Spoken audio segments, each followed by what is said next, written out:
So magandang hapon mga kabrid, magandang hapon ito. Andito tayo sa bundok dito sa kaibigan natin mga kabrid. So ayan pinagpawisan na ako dahil nagputol po ako ng kawayan. Ang pakay ko po dito mga kabrid is makapagkuha tayo ng kawayan para sa gagawin nating mga cages ng ating alagang manok mga kabrid. And at the same time, binibisita natin ang kaibigan natin, si Fernan Bix Vlog mga kabrid. So siya ay nakatutok sa FB.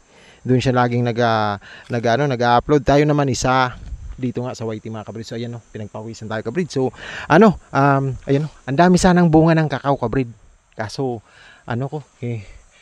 tamad na ako magkuha ng kakao. Ang dami sanang kakao mga kabrid. So may mga musang kasi dito. So hinahayaan ko na lang para yung mga musang ay maging malulusog din mga kabrid. So nung nakaraan daw nagkaroon siya ng 2 musang, mag-ina daw. So hindi natin napuntahan kasi nasa Bicol tayo. So tara, mag-share tayo mga kabrid. Mag-share tayo ng ating lugar and space.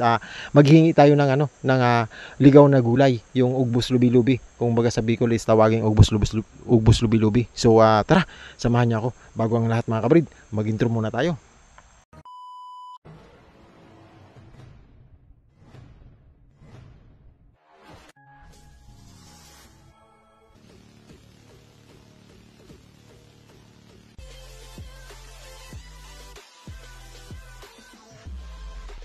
A few moments later. Kabrid, nakikita nyo naman ang nakikita nyo naman mga kabrid. So ayan dito tayo ngayon sa lugar ng kaibigan natin. Yung binabantayan niyang lupa isa maraming dito mapagkukuhaan ng pagkain mga kabrid. Gaya niya hinog na ayan ayan, hinog na kakao kabrid. Maraming hinog na kakao dito. So sa akin is parang tamad na tayo ngayon kasi marami tayong kailangang pukusan. So hindi muna tayo hihingi ng kakao mga kabrid. Binibigay lang naman yan kasi kinakain lang po yan ng mga ligaw na hayop gaya ng musang, mga ligaw na daga, mga kung ano-ano mga kabrid. So tayo naman pag wala tayong halimbawa mayroon tayong wala tayong sinasabing kailangang hingiin. Halimbawa si Mrs. is nag-request sa atin na, uy, hingi ka dun kay Perna ng ganito. Yun ang kukunin natin kabrid kasi yung gaya niya ayan hinog na kakao kabrid. Ayan ang daming hinog na kakao kabrid. Ayan kumpul-kumpul kabrid. Tika lang, magkuha na lang ako para pasalubong natin kay Mrs. Kay Ma'am Gabs Mix Vlog. Maraming kakao na nabunga mga kabrid. Maraming kakao na bula. Ito na lang napuno ang kukunan ko ng kakao mga kabrid. So tara, samahan niyo ako. Tapos ang kukunin ko yung sinasabi kong ligaw na gulay, yung napakasarap. Si Mrs. lang ang matindi magluto nito. Napakasarap lutuin ito mga kabrid. So ayan yung ligaw na ang tawag sa amin sa Bicol nito is pako. Ugbos lubi-lubi pala. Ugbos lubi-lubi pala ang tawag sa amin ito. Ayan pakita ko sa inyo yung kinukuha namin. Ayan kabrid. Ayan. Nakikita nyo yung talbos niya Ayan yung puno niya. Yung talbos niyan mga kabrid. Ayan, ang tawag sa amin is ugbos nyug-nyugan. Masarap yan kabrid, depende sa kung paano mo ito niluluto. So ayan ang kukunin lang natin yan yung mga ganyan mga talbos nila kabrid. Ayan lang yung mga talbos nila. Masarap to gawing gata. Mga kabrid, gagataan, lalagyan ng kunting tuyo. Napakasarap kabrid para sa akin. So isa yan sa mga paboritong niluluto ni Miss Gabs Mix Vlog. Ayan sa pagkakataong ito mga kabrid dahil panay ulan nga. Mabunga pag maulan. Panay talbos nito pag maulan. So ayun mayroon na naman dun sa kabila. Wow. Mayroon doon. Ayun yung mga taas niyan, mayroon yan kabrid. Bubungat-ngatin mo lang, hahawakan mo lang siya, and then makakapagkuha ka na ng mga talbos niyan mga kabrid. Tapos samahan nyo ako dun sa mga silihan. Yun naman ang sa akin mga kabrid. Yung mahilig kasi talaga ako sa siling labuyo mga kabrid. Siling labuyo pag nakakita ko niyan nagtutubig talaga yung natin. Yung pangangatawan natin yan kabrid. Ayan samahan nyo ako kabrid. So ito mga kabrid, paglalahat-hala ito sa pamamagitan ng premiere. Ayun yung kaibigan natin Kaibigan natin hindi makasama-sama kasi may iniinda pang sugat kabrid. So tayo naman ito kabrid ay mga matatanda na kasi ito kabrid mga labuyo. Ayan yan naman ang kukunin natin kabrid. Yan mga sili. Ayan daming sili kabrid daming labuyo sili. Yan ang kukunin natin dahil fresh yan, and then masarap yan sa mga bagoong, sa mga sinigang, panimpla, pampagana pagkain mga kabrid. And at the same time may mga benepisyo yan sa pangangatawan ng mga kagaya kung mahilig sa sili kabrid. Ayan Ayan, diyan ang ano na diyan minsan may musang, kabrid yan no, sa bahay na yan. Diyan bumababa yung mga musang. Kabrid diyan niya na naaaktuhan ang mga musang, kabrid. So ay, pagod talaga. So tara, kabrid. Isang ikot pa, kabrid ha. Ituturo ko sa inyo yung mga prutas dito. Yan oh, marami tayong makukuha diyang gulay. Sabi ko kay Boss Fernan, sa kaibigan natin, Sir Fernan, magkuha lang ako ng pang premiere ko, pang video ko, and then pang update ko sa aking YT. Kasi para mabalik tayo naman sa mga gulay-gulay. Ito kasi mga kabrid, bibihira ang nakakaalam, merong mga nakakaalam, bibihira nang makatikim dito sa Maynila namin mga kabrid. Isa rare na itong mga gulay sa gubat na ito. Ang iba dito sa mga taga Maynila, hindi nila alam to mga kabrid. Hindi mo makikita sa palengke ang mga ganitong klaseng gulay, which is ligaw nga. Ano siya, bigay ng kalikasan na sinasabi, gaya niyan no. Kukunin natin yan kabrid. Kukunin natin yan kabrid. Tapos dito, maraming prutas kabrid dito. Marami tayong nakikitang prutas na pwedeng mapakinabangan, and at the same time, may share natin, maipapakita natin minsan binibigay lang sa atin. So pagpunta natin dito, kasi ayaw niya namang ibenta. Pag bibilin mo sa kanya, parang naiinis siya kabrid. Yung ating kaibigan, parang naiinsulto siya kabrid. Kasi may mga pasalubong din tayong dalagayan nung mga galing natin sa Bicol na mga tuyo. Dinalhan natin siya, tapos pang merienda na dito, kasi mag-isa lang siya dito sa bundok mga kabrid. Sabi niya masaya na siya na makasukli kung ano yung gusto kong gulay kabrid. At tayo naman, hindi naman natin inaabuso. Yung kaya lang nating dalhin mga kabrid. So kita nyo mga kabrid oh.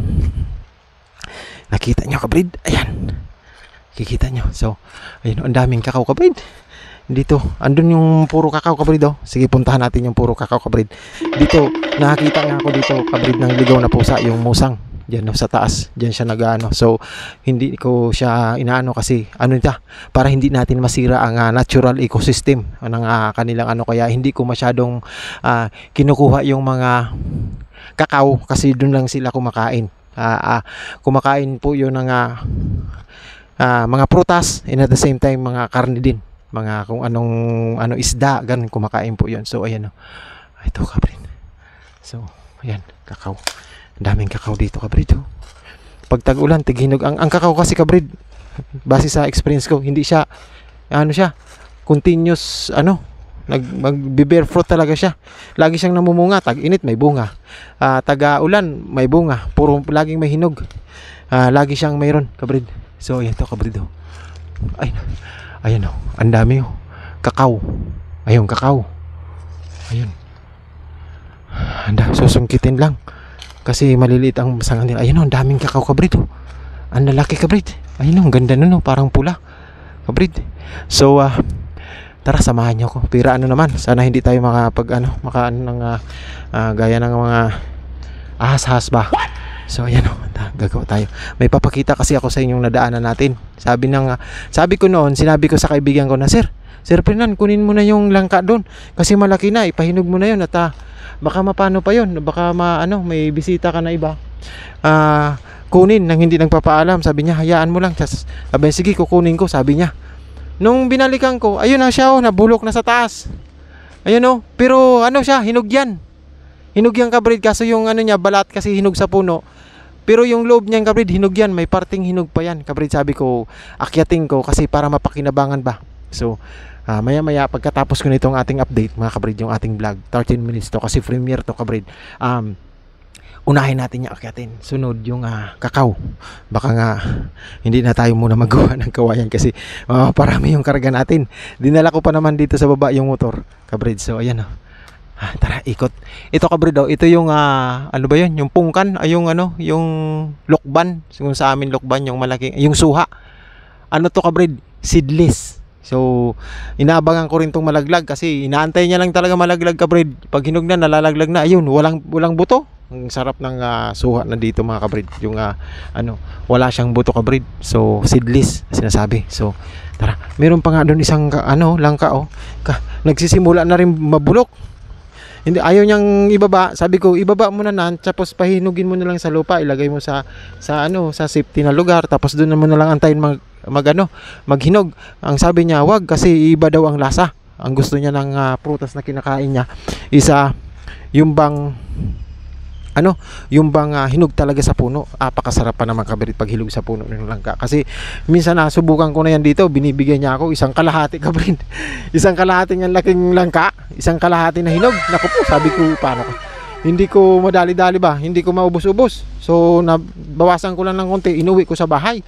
Ngayon si Mrs. naman siyempre napaignorante yan sa ganong klaseng lasa ng langka mga kabrid, yung hinog talaga sa puno. Ay inano niya talaga kabrid. Talagang nagkandabitin-bitin sila kasi pati yung anak ko kumain kasi ang lambot na niya. Hinog na. Ito yung isa kabrid langka. Ayan yung langka na isa Nagsisimula na rin siyang mabulok kay pahinog na yan. Sabi niya mga kay aabangan niya. Tapos i-chat niya raw tayo pag hinog para i-vlog daw namin, i-vlog. So sabi ko kahit lang, Sir Fernando. Ayan ito yung lugar niya kabrid. Dito kami madalas magtambay kasi kailangan kasi dito naglilinis-linis din. Tapos siya nagtatanim-tanim kagaya dun sa kabilang dulo. Ang tanim niya dun sa kabilang dulo kabrid ayun mga papaya tsaka saging dun sa gilid ng riprap na yun dun yung mga papaya niya. So sabi ko nga ayun, ang dami ng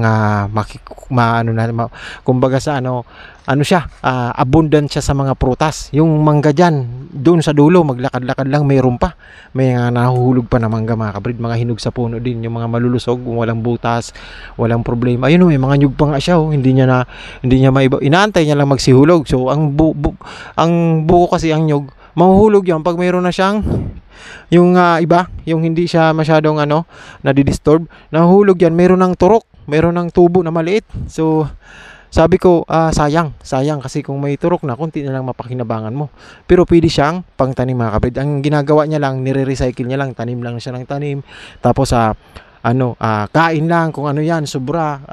Pag umikot siya dito para maglinis, may mga nahuhulog yun ang iniipon niya, pinapakain niya sa mga alaga niya. Tapos ang mga pwede pa, yun din ang inaano niya, kinakain niya rin kaya nga siya yun sawa or abundant sa mga prutas mga kabrid. So ayan, hayahay tayo nito.